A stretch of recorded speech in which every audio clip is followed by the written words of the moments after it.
ओम नमः शिवाय। कैसे हैं आप लोग? ईश्वर कृपा से आप सब अच्छे होंगे। ईश्वर सब पे कृपा बनाए रखे, सबका कल्याण करें। आज मैं बताने जा रही हूँ हरतालिका तीज का जो व्रत है वह कब है और हम इसे किस दिन मनाएं और शुभ मुहूर्त हम क्यों मनाते हैं। ये व्रत पूजा की विधि एवं सामग्री सहित जाने आप। और इसमें शुभ मुहूर्त भी मैं आपको बताऊंगी। जो सबसे पहले तो जान लें, हरतालिका तीज जो है वह भादो मास के शुक्ल पक्ष की जो तृतीय तिथि होती है उसमें मतलब मनाई जाती है। और 2024 में यह तृतीया तिथि 5 सितंबर को दोपहर में 12:21 पर प्रारंभ होगी।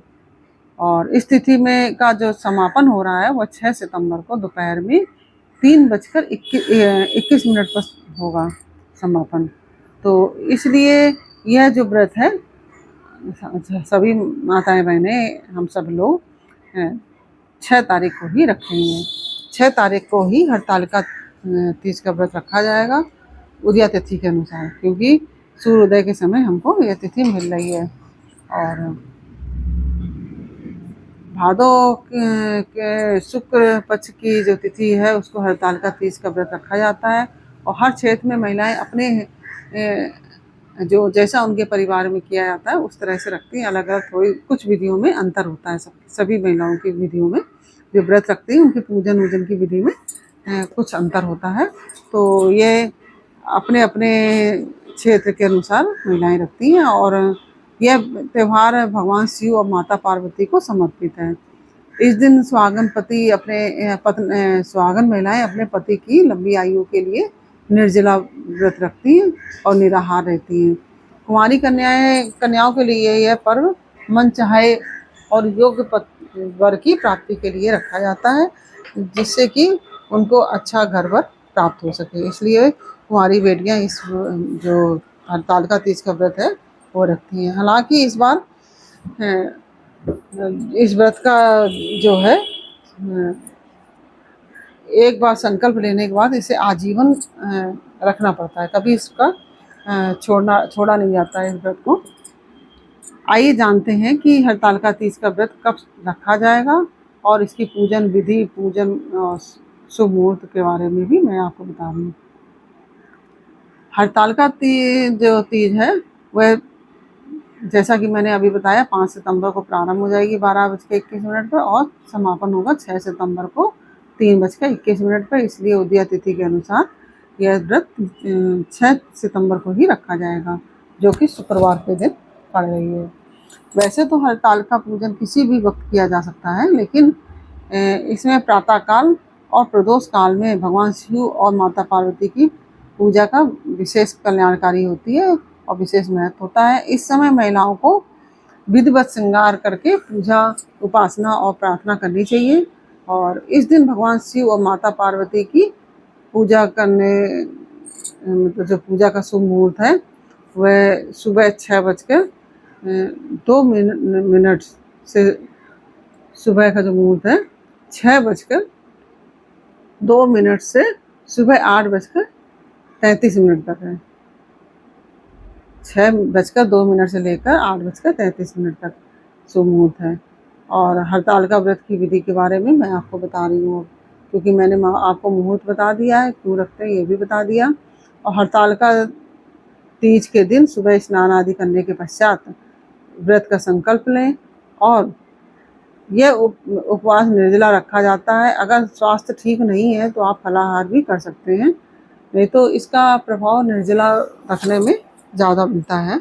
और शुभ मुहूर्त में भगवान शिव और माता पार्वती की और गणेश जी की पूजन करना चाहिए। इस दिन सुहागनों को संपूर्ण श्रृंगार करना चाहिए, पूरा श्रृंगार करना चाहिए इस दिन। और माता पार्वती को सौभाग्य का सारा सामान, यानी कि जो 16 श्रृंगार का सामान होता है, समर्पित करना चाहिए। इससे अपनी मनोकामना की पूर्ति के लिए प्रार्थना करें। उनसे अपनी मनोकामना की, जो आपकी मनोकामना हो उसकी पूर्ति के लिए आप माता से प्रार्थना करें। और इस दिन शाम के समय प्रदोष काल में भी शिव पार्वती का पूजन किया जाता है। उन्हें फल फूल, मिठाई, धूप, कपूर आदि अर्पित करें। और फिर महिलाएं जो हैं, विवाहिता स्त्रियां, अपनी सास को सौभाग्य की वस्तु देकर उनसे आशीर्वाद लें। तो यदि आपके मान लीजिए सासू माँ सौभाग्यवती नहीं है, तो आप उन्हें दक्षिणा देकर भी आशीर्वाद प्राप्त कर सकती हैं। और भगवान शिव और माता पार्वती की संयुक्त पूजा करने के बाद ही इस व्रत का पारण करें। और इस दिन रात्रि में जागरण और भगवान शिव के मंत्रों का जाप करना भी श्रेष्ठ माना जाता है। और मनोकामना के लिए, अगर आपकी कोई मनोकामना है तो उसके लिए हरतालिका तीज के दिन सुहागन स्त्रियां और बालिकाएं पूर्ण श्रृंगार करके ही पूजा करें। अब बालिकाएं तो मांग में सिंदूर और बिछिया तो नहीं पहनेगी, ये दोनों चीज़ें ग्रहण ना करें, बाकी पूरा श्रृंगार करके ही माता की पूजा करें। और भगवान शिव को पीले वस्त्र और पीले फूल अर्पित करें।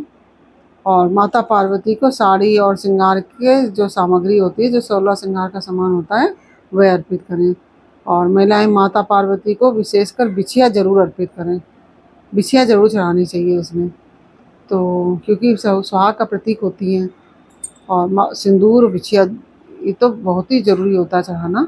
और माता पार्वती और भगवान शिव से मनोकामना पूर्ण करने की प्रार्थना करें कि आप हमारी मनोकामना पूर्ण करें माता, और भगवान से ऐसा आशीर्वाद प्राप्त करें। तो यह मैंने आपको बताया कि कैसे रखना है। और इसमें भगवान शिव, पार्वती और गणेश जी की मिट्टी की मूर्ति बनाकर उनका पूजन आदि करें। तो सुहाग का सारा सामान चढ़ाएं। व्रत में पानी कभी भी नहीं पिया जाता है।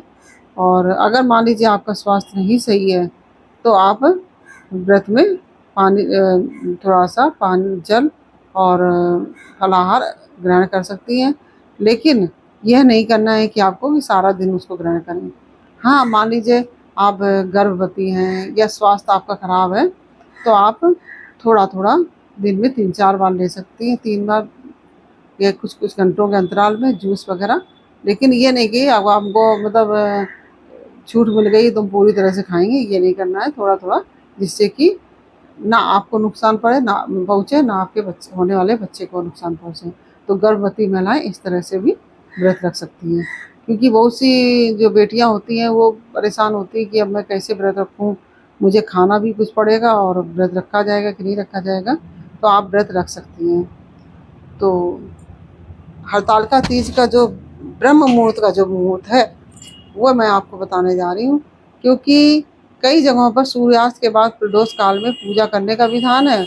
और जो सूर्यास्त है वो 6:36 पर हो रहा है। तो जो प्रातः काल का मुहूर्त है वह 4:30 से लेकर 5:16 तक का है। 5:30 से लेकर 4:30 से लेकर 5:16 तक। और जो अभिजीत मुहूर्त है, जो कि प्रतिदिन डेली आता है, वह सुबह यानी कि दोपहर में 11:54 से लेकर दोपहर में 12:44 तक है। और उस दिन राहु काल सुबह 10:45 से दोपहर में 12:19 तक राहु काल रहेगा। तो अब की बार हरतालिका तीज पर विशेष योग बन रहा है। इस बार हरतालिका तीज पर रवि योग, शुक्ल योग के साथ साथ चित्रा नक्षत्र बन रहा है। जो रवि योग भी बन रहा है, शुक्ल योग भी बन रहा है और चित्रा नक्षत्र का भी योग बन रहा है, जो काफ़ी शुभ माना जा रहा है। और इस दिन रवि योग सुबह 9:25 से लग रहा है, जो अगले दिन 7 सितंबर को सुबह 6:02 पर समाप्त होगा। अब मैं आपको बता रही हूँ हरतालिका तीज का महत्व क्या है। तो इसका हिंदू धर्म में बहुत विशेष महत्व है। हरतालिका तीज की तरह कजरी या हरियाली तीज का भी व्रत रखा जाता है, जो कि सावन के महीने में पड़ती है।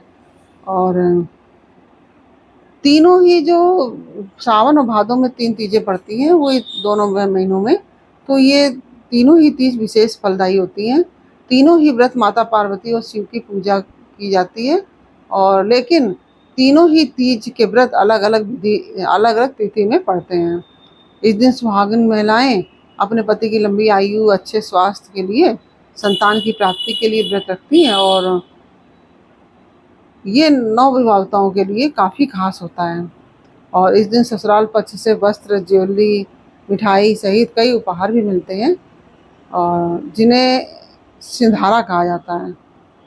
तो इस दिन महिलाएं 16 श्रृंगार करती हैं। तो यह तीनों तीज ही बहुत अपने आप में महत्वपूर्ण है। तो इस तरह से मैंने ये आपको जानकारी दी और शुभ मुहूर्त भी बताया पूजन का और क्यों मनाते हैं और कब है, यह सब जानकारी मैंने आपको दी। ये जानकारी आपको कैसी लगी यह मुझे कमेंट बॉक्स में अवश्य बताइए। अच्छी लगी हो तो वीडियो को लाइक शेयर अवश्य कीजिए और कमेंट में ओम नमः शिवाय, जय माता दी अवश्य लिखिए। फिर मिलते हैं आपसे अगले वीडियो में एक नई जानकारी, एक नई कहानी के साथ। तब तक के लिए ओम नमः शिवाय, जय माता की।